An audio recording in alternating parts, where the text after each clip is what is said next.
Hello everyone, and welcome to my channel. My name is Lou. And after leaving my job, I thought I would immediately feel free. And sometimes I do. But other times I feel vulnerable in ways I didn't expect. Because when you spend years living in survival mode, constant pressure becomes familiar. Stress becomes familiar. Being busy becomes part of your identity. And when all of that suddenly slows down, you're left alone with your thoughts. I think many people imagine that once you leave a stressful situation, peace arrives instantly. But healing, it's not that simple. Sometimes the body leaves stress before the mind does. And I'm starting to understand that now. Even after quitting, I still catch myself feeling guilty for resting, as if I should always be productive, always useful, always proving something. It's strange how deeply that way of living stays inside you. And maybe the hardest part is this.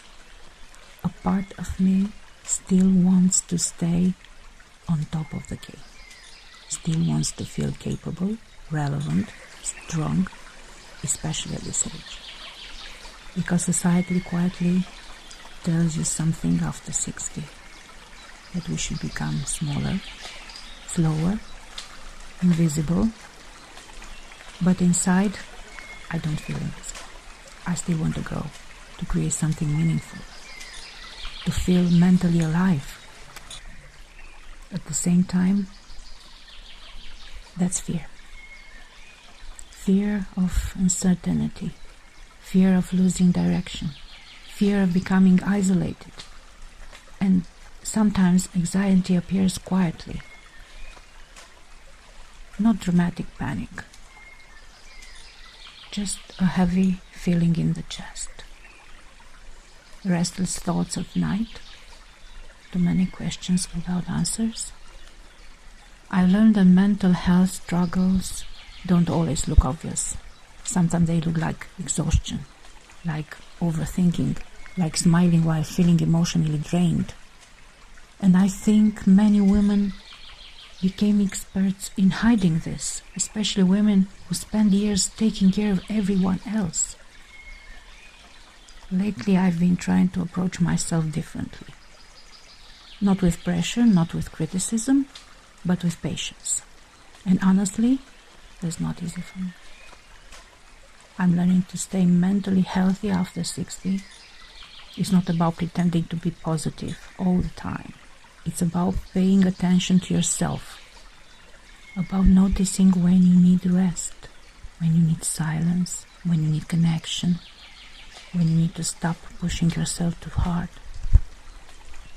Some days, being productive simply means getting out of bed, feeding my cats, going outside for a walk, cooking something nourishing, or sitting quietly without feeling guilty. Maybe that sounds small, but I'm beginning to understand that a peaceful life is still a valuable life. I also think we don't talk enough about how hard it is to reinvent yourself later in life, especially mentally. You question yourself constantly. You wonder, am I doing enough? Am I falling behind? Am I wasting time? And social media doesn't help. Everyone seems successful, confident, busy, certain. Meanwhile, many of us are simply trying to stay emotionally balanced. These days, I'm trying to focus less on being impressive and more on being well. More grounded, more calm, more connected to myself. Because what's the point of constantly achieving if you slowly lose yourself in the process? I still have fears. I still have uncertain days. But I'm starting to believe that vulnerability is not weakness. Maybe it's honesty. Maybe it's courage. Maybe it's finally admitting I'm tired, I'm overwhelmed, I don't have everything figured out, and still continuing anyway. Yes. So no, I don't have all the answers yet, and I'm still learning, still adjusting, still trying to build a healthy relationship with myself and with my life. But maybe that's enough for now. Maybe healing doesn't happen all at once. Maybe it happens quietly and peaceful, day at a time. If any part of this feels familiar, you're not alone. And if you'd like to share your experience in the comments, I would truly love to read it. Thank you for being here.